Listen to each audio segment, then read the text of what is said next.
Welcome to our deep dive on AI.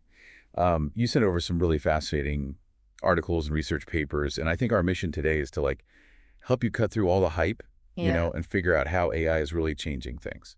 Yeah, I think there's a lot of excitement, but also some caution about AI right now. For sure.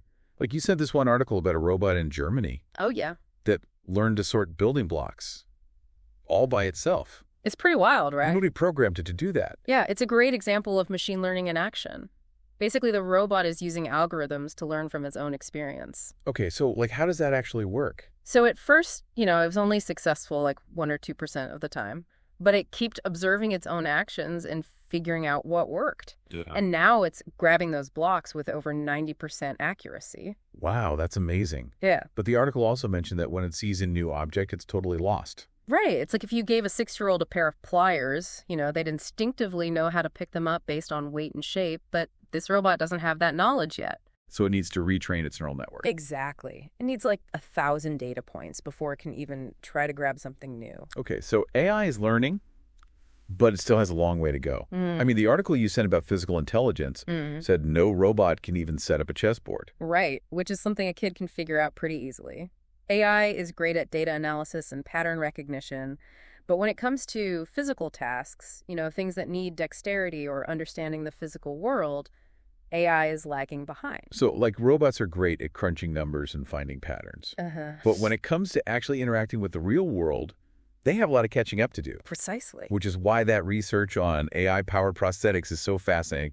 We're blurring the lines between humans and machines. Absolutely. You sent some info on Hugh Hare, the MIT professor who lost both legs and now develops AI-powered prosthetics. Yeah, he's incredible. He climbs mountains. And he helped Adrienne Hazlitt-Davis dance again after the Boston Marathon bombing. What's amazing is that these prosthetics aren't just replacements. They're intelligent limbs connected to the nervous system, so users can actually feel and control them as if they were their own. Wow. It makes you wonder, if we can replace limbs with such high-tech components, what about other body parts? It's a fascinating question, right? Could we see people choosing to upgrade themselves with AI in the future? It's a thought-provoking concept, especially when you consider that the biological body ages. But synthetic components can be constantly improved. It challenges our whole definition of what it means to be human. Yeah, for sure. But AI isn't all positive, right? You're concerned about the spread of misinformation. Right. It's a huge problem. And a lot of the research you sent highlighted this too, like that study from Professor Sinan Aral showing that fake news spreads way faster than the truth, especially on social media.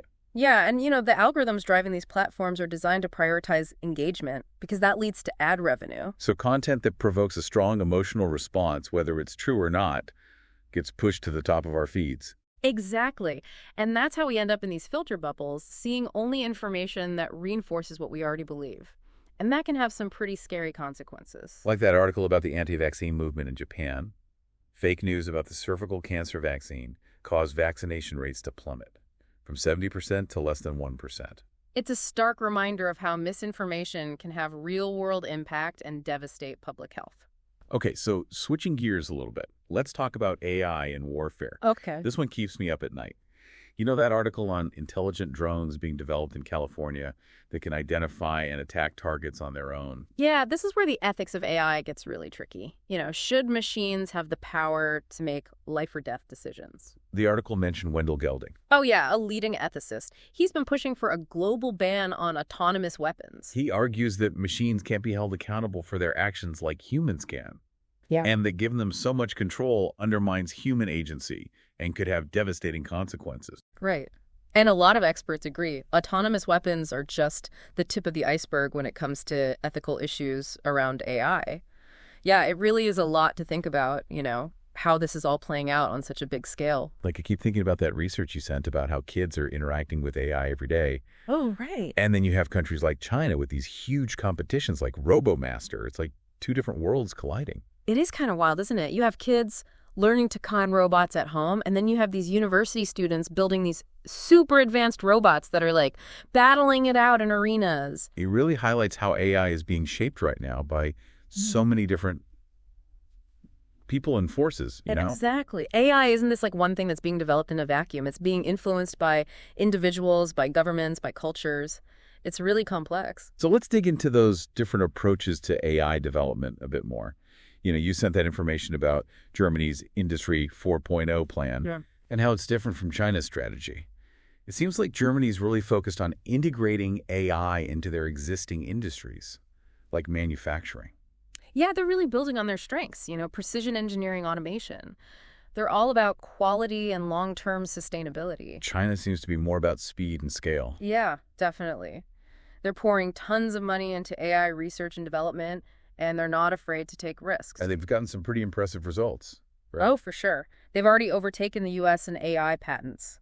And their companies are putting AI solutions to work really quickly across a ton of different industries. It makes you wonder what the long-term implications of these different approaches will be. I mean, Germany's slower, more cautious approach might lead to more stable development in the end. That's a good point. And it's worth noting that Germany's really prioritizing ethics in AI development, too. They're concerned about data privacy, algorithmic bias, the potential for AI to cause job losses. Those are big issues. China seems to be taking a more practical approach, focusing on how AI can boost economic growth. It's really interesting to see how these cultural and political values are shaping the development of AI in such different ways. So zooming out for a second, what do you think this means for the global AI landscape? Are we going to end up with one country or region dominating, or will it be more balanced? It's hard to predict for sure, but I think it's more likely we'll see a multipolar world, different countries specializing in different areas of AI. Okay, so give me an example. Well, China might become a leader in things like facial recognition and natural language processing, but the U.S. might maintain its edge in robotics and machine learning. And what about Europe? I think Europe could really carve out a space for itself in developing ethical and trustworthy AI. They've been really active in creating regulations for AI, and there's a strong push for transparency and accountability, so that's pretty interesting. It seems like people are starting to realize that AI isn't just about technological progress. It's about making sure that AI benefits society as a whole. Yeah, for sure. We need to have these conversations about the potential risks and benefits of AI and work together to create solutions that address the challenges. Okay, so let's talk about some of those challenges and potential solutions, specifically in terms of AI applications. Healthcare was a big one that jumped out at me from the stuff you sent over. Oh, yeah. There's so much happening in healthcare. It's really exciting. AI is being used to diagnose diseases, develop new treatments, personalize care. It's pretty amazing. Like what? Well, one example is using AI to analyze medical images, like X-rays and CT scans. AI can help doctors catch things like cancer earlier and more accurately. And it's being used to develop personalized cancer treatments, too. Figuring out the best therapy for each patient based on their specific tumor. That's incredible. AI is really revolutionizing healthcare in some pretty profound ways. What are some of the other applications you're excited about? Education's another one I'm really interested in. AI has the potential to personalize learning, provide real-time feedback to students, and help teachers become even more effective. I've heard about these AI tutoring systems that adapt to each student's individual learning style. Exactly. And AI can analyze student data to pinpoint who's struggling and get them extra support. It sounds like AI could make education more engaging and effective for all students. That's the goal. Yeah. But like with anything, we have to be aware of the potential downsides too, like algorithmic bias, data privacy, and the possibility that AI could actually worsen existing inequalities in education if we're not careful. That's a really good point. We have to make sure that we're developing these AI systems in a way that is fair and accessible to everyone. Absolutely. We need to involve diverse perspectives in AI development and consider the social and ethical implications. We've talked a lot about the global AI landscape and some specific AI applications, but I want to come back to something we talked about earlier, the importance of human connection in a world that's becoming more and more AI-driven. Yeah, that's such an important point. As AI gets more sophisticated, it's going to be tempting to rely on it for everything. But we can't forget that AI is a tool. It should be used to enhance our lives, not to replace the things that make us human. I love that. You sent an article about the importance of teaching kids not just how to use AI, but also how to think critically about it. Right. We need to equip them to be really savvy consumers of information. They need to understand how AI works and think about the ethical implications. And to imagine the kind of future they want to live in with AI. Exactly. The future of AI isn't something that's just going to happen to us. We're all creating it together. Speaking of creating the future, I was fascinated by that information you sent about the AI for Good movement. Oh, yeah. It's a really inspiring group of people who are using AI to tackle some of the world's biggest problems. So what kind of things are they working on? Oh, all sorts of things. Using AI to fight climate change, developing AI-powered tools to improve healthcare in developing countries.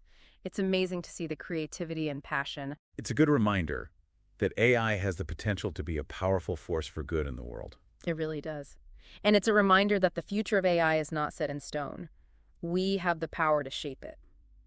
So as we wrap up this part of our deep dive, I'm curious to hear what you think about the future of AI.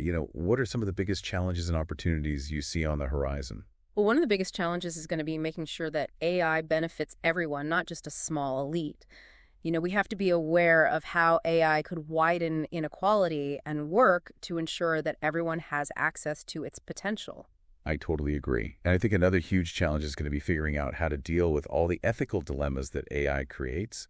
As AI gets more advanced, it raises these really tough questions about responsibility, accountability, even consciousness. Definitely. We need to develop new ethical frameworks to guide how we create and use AI. And honestly, I think we're still just starting to figure out what those frameworks should look like. Yeah, it's early days, but I'm optimistic that we can meet these challenges.